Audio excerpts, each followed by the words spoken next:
નમસ્કાર ગુજરાતના ખેડૂત મિત્રો, દેશ દુનિયાના અને ગુજરાતના સૌથી તાજા સમાચારની અંદર આપનું હાર્દિક સ્વાગત છે।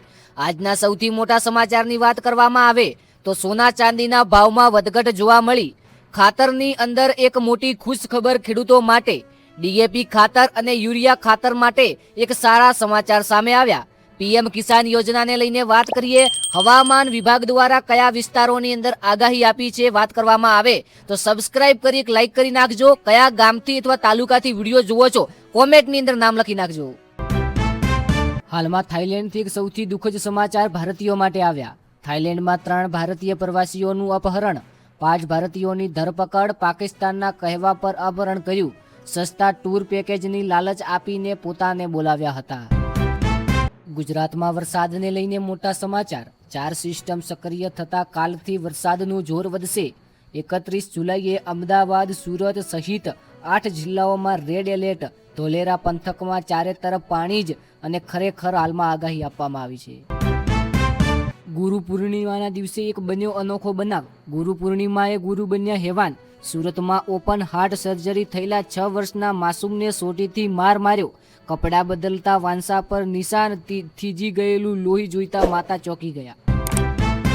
ચોંકાવનારી દુઃખદ ઘટના એકવાર ફરીથી સામે આવી। પ્રેમિકાને ત્રાસ આપતા પતિને પ્રેમીએ મારી ખાડામાં દાટી દીધો। પત્ની 2 વર્ષ સુધી પરિવારને કહેતી રહી કે એ તો ઓસ્ટ્રેલિયામાં નોકરી કરે છે। જામનગરનો રહસ્યમય ખૂની ખેલ સામે આવ્યો। વિજય રૂપાણી અને અન્ય ઘણા લોકોનું મોત થયેલા અમદાવાદ પ્લેનનો એકવાર ફરીથી મોટો ખુલાસો।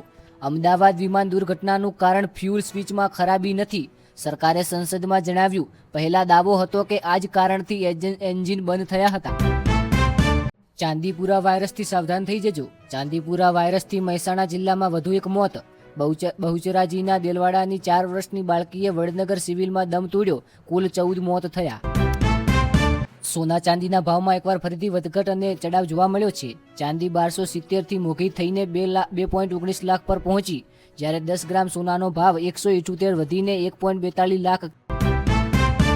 એકવાર ફરીથી દેશ દુનિયામાં વરસાદનું જોર વધ્યું। દેશભરમાં વરસાદ, ગુજરાતની ફેક્ટરીઓમાં કામ અટકી ગયું।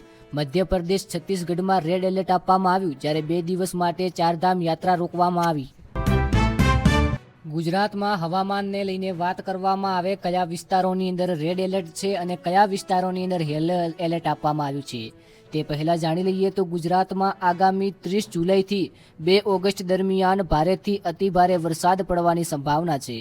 હવામાન વિભાગ આઈએમડી અનુસાર બંગાળની ખાડીમાં સર્જાયેલા ડીપ ડિપ્રેશન અને 4 અન્ય વરસાદી સિસ્ટમ સક્રિય થવાને કારણે રાજ્યોમાં ચોમાસાનો એક નવો રાઉન્ડ આપણને જોવા મળી શકે છે, જે ખેડૂતોમાં એકવાર ફરીથી ખુશીનો માહોલ સર્જાવે છે।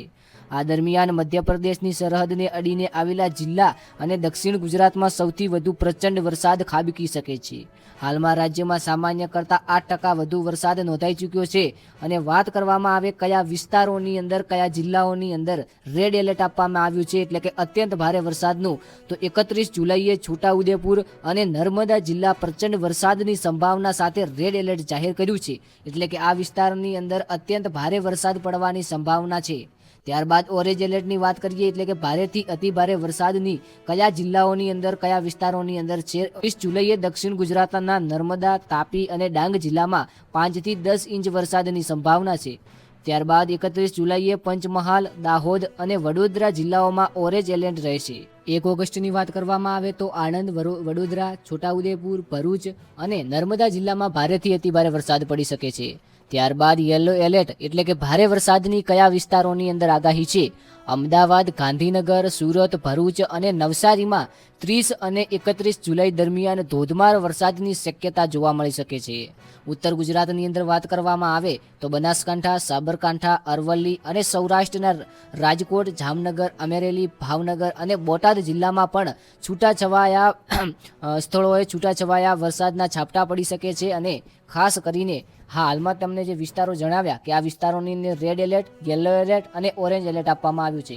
તો ખેડૂત મિત્રો, આજના આ મુખ્ય સમાચાર અહીંયા સમાપ્ત કરીએ। તારીખ 29/7/2026ના એક નવા સમાચારની અંદર મળીએ। સબસ્ક્રાઇબ કરી નાખજો અને ખાસ કરીને આઈઆઈ મોડ દ્વારા સજેશન કરેલા છે, તો આની અમારી ચેનલ કોઈ પુષ્ટિ કરતી નથી।